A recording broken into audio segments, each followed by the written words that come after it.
Ассаламу алейкум, урматтуу мекендештер, арбаңыздар. Бүгүнкү силер менен болчумайык. Бул кара тизме.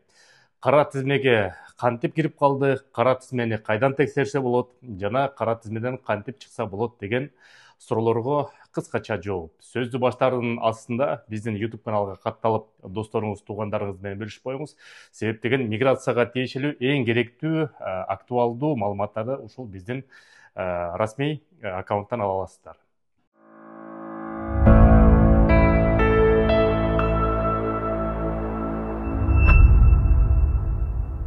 Урматтуу мекендештер, баарыбыз эле билебиз, тилекке каршы көп мекендештер кара тизмеге кирип калат. Кээ бир мекендештер кирип калганда эле билбей калат. Ошол себептен кара тизмеге кайсыл органдар киргизет.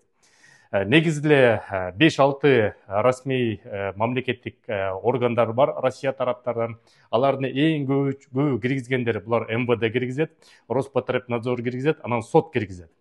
Ошол 3 орган көбүрөөк киргизет, калгандары болсо азыраак киргизет.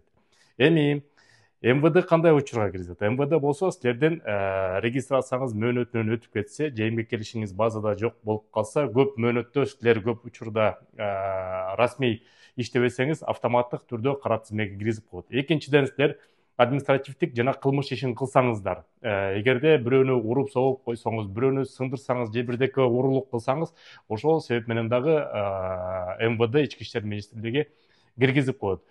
Сот өкүлү болсо сизди далилдеп туруп, МВДнын сунушу менен сиздин далилиңизди тактап туруп, анан кийин соттун чечими менен эки түрдө силерди киргизет. Бирөөсү депортация деп коет. Бул принудительно, бул Сахарова, Субсик Сахарова, Центр временного содержания иностранных граждан, ошол жака алып барып туруп, ошонун негизинде силерди 5 жылга депортация кылат.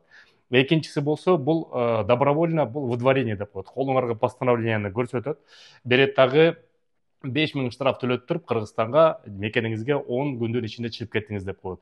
Эгерде экинчи учурда выдворение болсо, 10 күндүн ичинде силер кайрадан сотко кайрылып туруп, өзүңөрдүн биякта жүргөн мөөнөтүңүздү узартсаңыздар болот. Ал боюнча кененирээк, кийинчерээк маалымат берем. Эгерде кимге кызык болсо, астына комментарий жазып коюңуздар. Ошол боюнча дагы кийинки маалыматтарды беребиз.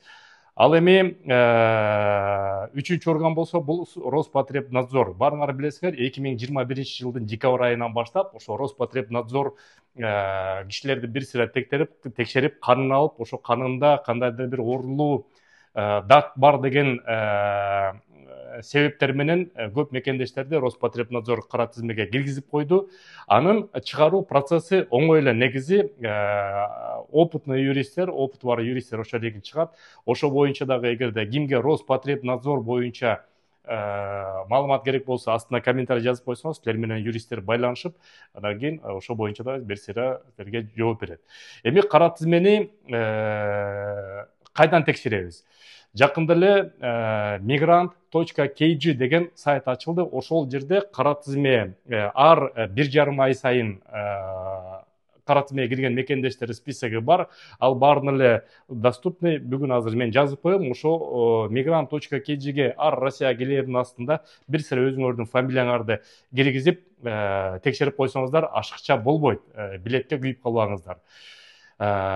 Эми амнистия тууралуу. 2022 жылы 47 миң биздин жаранды орус тарап амнистия жарыялап, биздин мамлекеттик аттуу баштылардын суранычы менен кара тизмеден чыгарды эле. 2024 жылы тилекке каршы амнистия күтүлүүдө эмес, себеп деген Кыргызстандын, Кыргыз Республикасынын жетекчилеринин талабы боюнча Кыргызстандагы өнүгүп атат, Кыргызстанда жумуш орундары ачылып атат.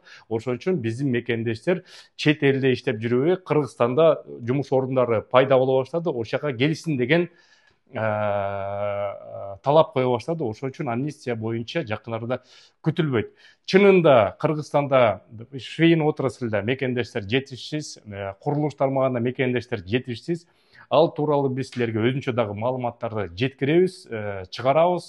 Кыргызстанда кайсыл областта, кайсы районда жумуш орундары түзүлүп атканын силерге дагы айтып беребиз. Эми урматтуу мекендештер, Орозо айты келе атат. Орозо айтта болсо биз ошо Субсик Сахаровага барып, мекендештер менен жолугуп, аларга ошол ооз ачуруусунун ифтарын алып барып беребиз. Мунусун да Кудай буйрса барабыз. Ошо Сахарова барган сайын реклама катары айта кетейин, бизде ишкер мекендештер жардам берет. Алардын бири ошо Чыңгыз Файзулов деген телефон саткан мекендешибиз дайым эле жардам берип келет. Ошо телефон алсаңыздар, ошо мекендешти колдоп коюңуздар. Себептеген ал кыргыз элине кызмат кылган жигиттер. Ошо номерин айта кетейин: 8925 211 1161 номерине чалсаңыз, ошо эң ыңгайлуу шарттар менен силерге айфондорду сунуштап берет. Бул ишкерибизди колдоп коелу, бизге жардам берет, биз да жардам берип коелу.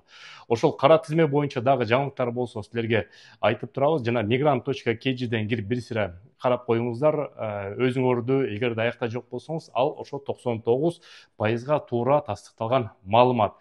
1% болсо бул ФСБлар киргизет. ФСБ киргенде бул экстремисттик көз карашы бар деген ой менен мекендештерди киргизет. Аны чыгаруу мүмкүн эмес мекендештер. Сак саламат болуңуздар. Силер менен Кыргыз диаспора кеңеши төрагасы мен Кубанычбек Осмонбеков. Көрүшкөнчө.